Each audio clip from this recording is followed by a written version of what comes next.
Hi Annie, it's Anthony, and I thought I would submit this week's reflections using a PowerPoint recording. So, let's begin. I found a lot of great information, and in particular, I found that there was a great reminder that we are obliged by law to provide services to our exceptional students. And I think it's great that we're studying this particular document in all levels of the course because it does bring us back to what we are meant to do by law and by calling when it comes to students with special needs.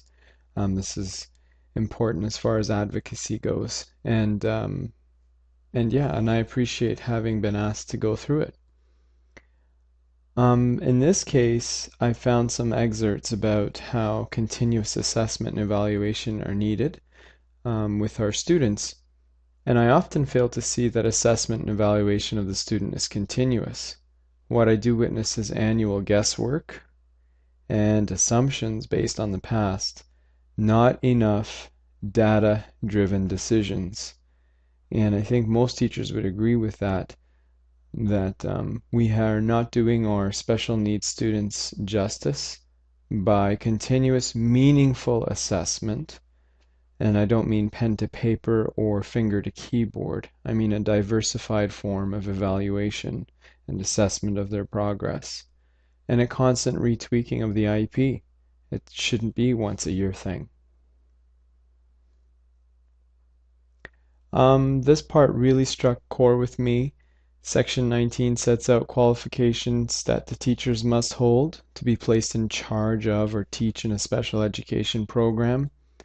And I'm not sure what it's like in other boards, but I know in a big board like ours, many of our first year teachers are given the special education placement when they clearly don't have the qualifications. And even if they're starting to get their qualifications, it's obvious they have not enough experience to support their students, let alone their own development. This puts teachers in a very awkward position, and I think we ask our young teachers to take on too much in their first years of teaching.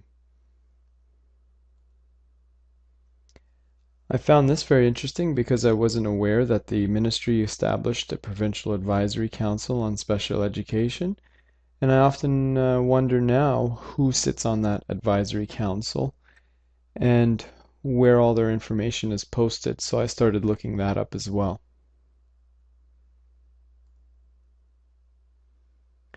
I believe when we go through the roles and responsibilities of everybody involved in the education of a child with special needs, there is simply not enough of a collaborative aspect, either explicitly in the document or even in practice.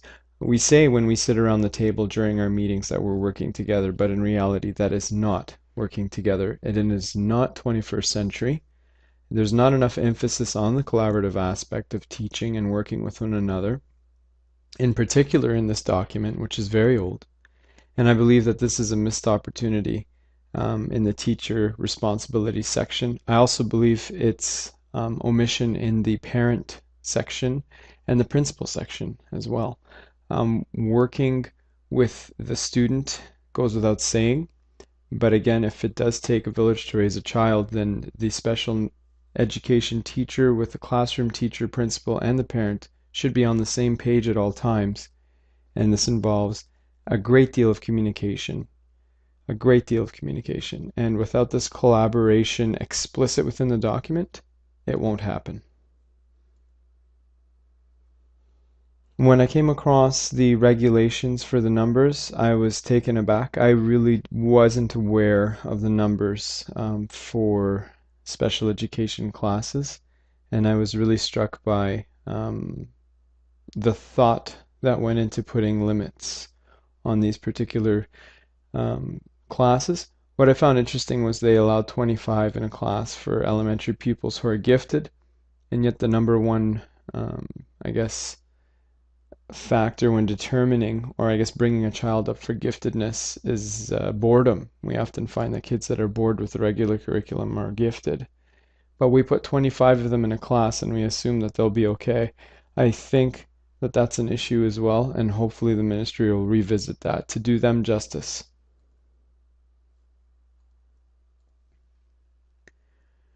I also found this interesting in secondary that according to the regulations here in this guide, principals may substitute up to 3 compulsory course credits from the remaining courses offered by the school.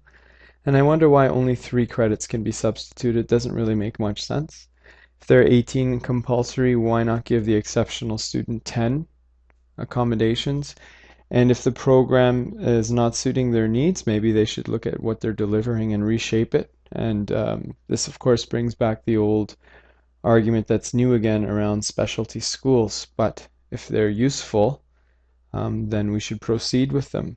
Why should a student only be able to substitute 3 course credits in secondary? Perhaps you can tell me. This prior learning assessment and recognition plan is something new to me.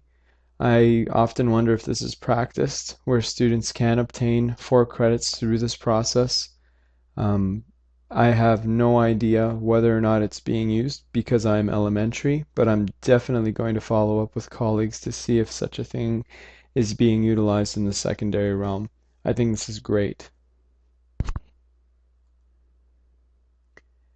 As far as the overview of funding, it was great to see this layered funding diagram, an eye-opener for sure.